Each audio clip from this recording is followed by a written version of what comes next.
네, 새 예산안 심사가 한창인 가운데 정부 경제사령탑이 바뀌면서 여야의 대립이 극한으로 치닫고 있습니다.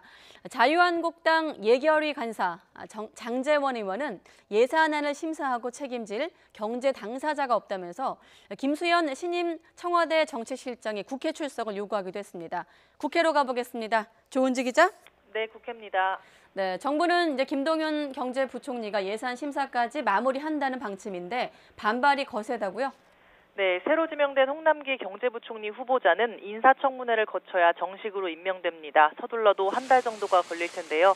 그래서 현재 진행 중인 내년 예산안 심사는 김동연 부총리가 매듭짓게 하겠다는 게 정부와 여당의 계획입니다. 자유한국당은 이를 국회를 무시하고 예산 심사를 방해하는 행태라고 꼬집었습니다.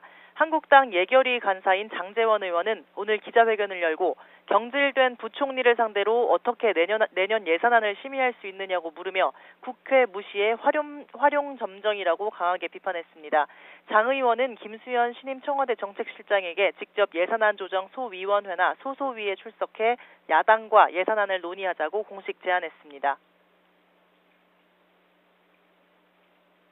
개수정 소위나 최소한 소소위에는 지금 실질적으로 이 예산 정국을 주도하고 있는 신임 김수현 정책실장이 함께 나와서 야당과 머리를 맞대고 감액과 증액을 결정하는 것이 가장 효율적으로 우리 예산 심의를 할 수 있고 법정 기일 내에 예산을 통과시킬 수 있는 유일한 방법이라고 생각합니다. 네, 일정상 당장 내일까지 예결위 종합심사를 마치고 16일부터는 소위원회별로 이른바 칼질로 불리는 감액심사가 시작돼야 합니다. 하지만 경제투톱 교체 말고도 예산소위에 비교섭단체를 포함할지를 두고 시끄럽습니다. 여당인 더불어민주당은 의석수 비율에 따라 비교섭단체 1명을 포함해 소위 구성을 16명으로 늘리자고 주장하는 반면 보수야당은 민주당 의원을 줄이는 방법으로 총원 15명을 유지해야 한다고 맞서고 있습니다. 예산 소위는 다수결이 아닌 합의로 의결하기 때문에 한 명의 입김도 무시할 수 없습니다. 관련한 여야 대립이 이어지면 심사 일정이 줄줄이 영향을 받을 것으로 보입니다. 이뿐 아니라 판문점 선언 비준 동의안 문제나 고용세습 국정조사, 사법농단 특별재판부 설치 등 곳곳이 암초라 예산 정국에서 진통이 불가피합니다. 네, 그렇군요. 자, 그런가 하면 여당인 더불어민주당 유튜브 채널을 열었던데 일단 이름이 눈에 띄더라고요. 네, 씀이라는 유튜브 채널입니다. 오늘 여의도 민주당 당사 지하 1층에서 스튜디오 개소식을 열었습니다. 씀은 쓸모있다, 쓰다, 쓰이다 이런 다양한 의미를 내포한 말로 틀에 갇히지 않는 젊고 역동적인 당의 정체성을 반영하겠다는 뜻입니다.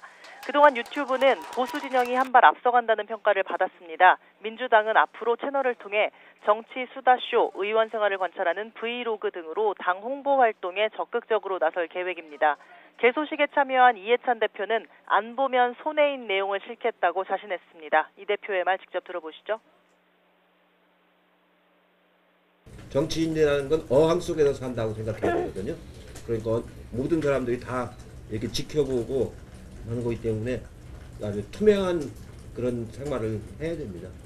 정말 우리가 안 봐야 될 내용들이 실려 있는 거고 우리는 안 보면 손해인 것들이 실는 거기 때문에 전혀 비교 대상이 아닙니다.